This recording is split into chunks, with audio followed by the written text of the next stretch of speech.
Hey everyone, what is up? I hope you're all doing well today. If you're new here, welcome to my channel, and if you're returning, welcome back. Either way, I'm super glad to have you.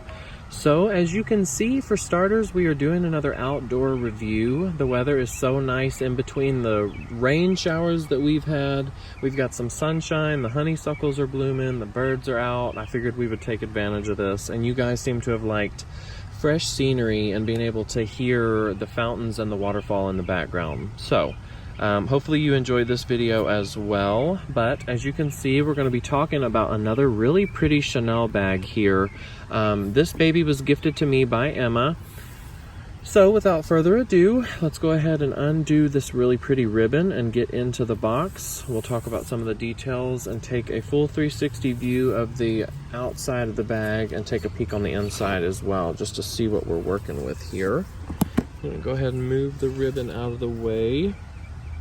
Okay, so for starters, the box is double hinged, so it will fold flat for storage, which is definitely nifty if you don't want to keep your boxes on display. And then you have that classic Chanel dust bag, super soft material.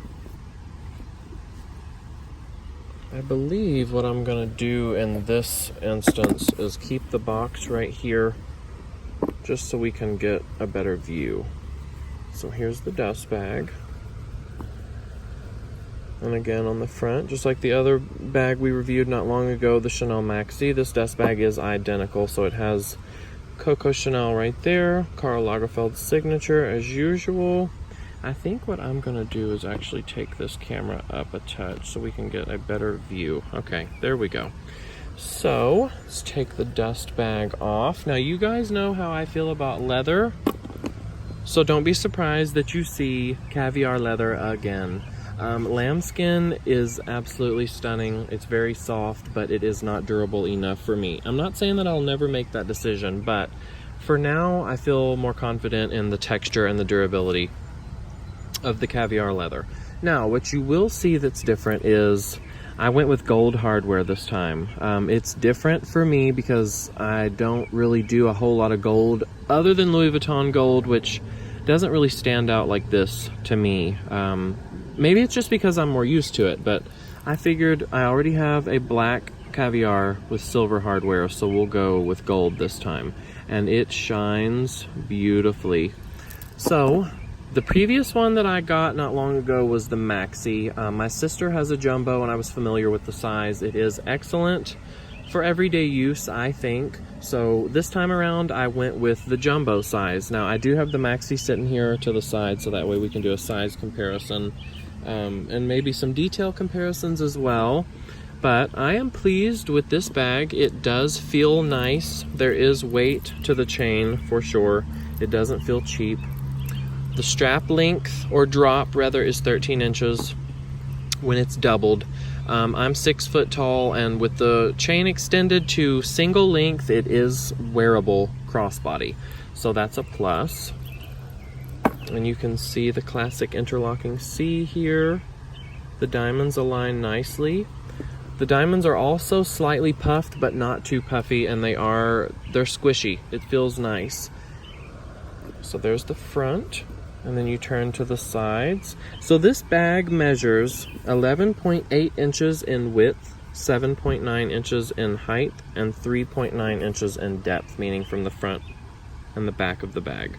So it's not very deep, I guess you would say. It's a slender bag, but it is wide, so it carries quite a bit. And because this is the jumbo size, it only has one stitch seam at the bottom. The Maxi will have two. This chain does really feel nice. The only complaint that I have about this bag is the fact that there wasn't much padding under the flaps, so there is that inevitable crease already in the top from being squished. But if you wear your Chanel double chain strapped, then that is going to happen regardless, because your arm squishes it right there. So that's kind of inevitable. It's just a bummer that it came that way. I tried to work it out with a tea towel, but it's just not wanting to come out. So it's not the end of the world, but it is something that I noticed. And then here you have on the rear of the bag the exterior pocket. Again, the alignment looks fantastic. And I would say even in the jumbo, this pocket could fit a plus size iPhone. Like, there's no problem about that. But like I said in the previous video as well, you don't want to tend to stretch this pocket out too much because then it will not retain its shape like it did before.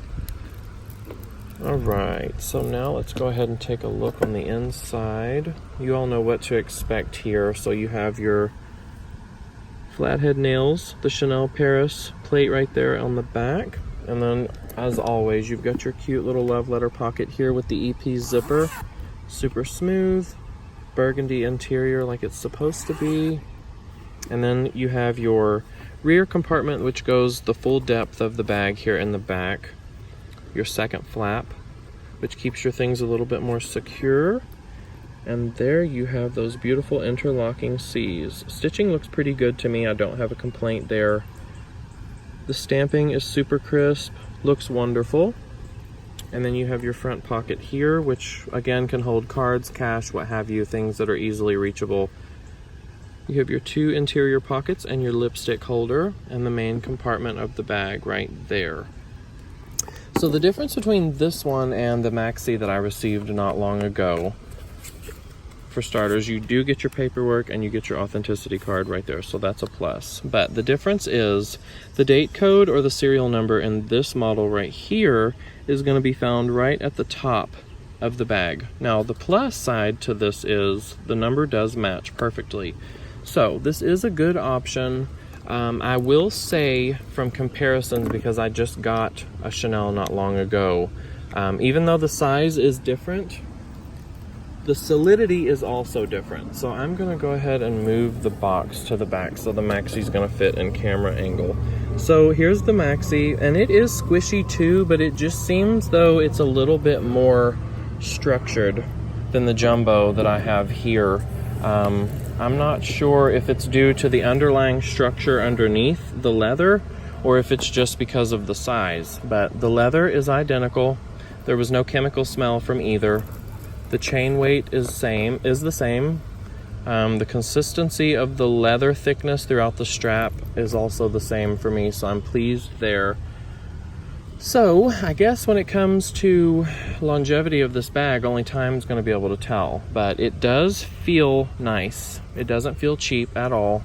The structure is identical to the maxi other than the size differences, but I'm pleased overall. This is a good bag. And the C's are perfectly symmetrical on both. The lock is super smooth, no squeaky little sounds or anything like that.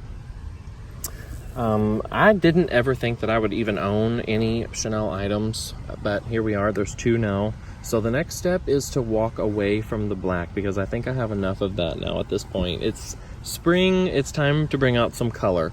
So, as always, if you guys have any questions, comments, or concerns, please leave those in the description box below and I will try to get to you as soon as possible. I appreciate the feedback from you guys. I appreciate the support, and hopefully you enjoy this video. I will have another video coming soon, so stay tuned. And as always, I appreciate you guys for watching. Thank you for taking the time out of your day, and hopefully I covered everything that you may have been curious about when it comes to the classic flaps. So with that being said, I'm going to close this video out, guys, and I look forward to chatting with you soon.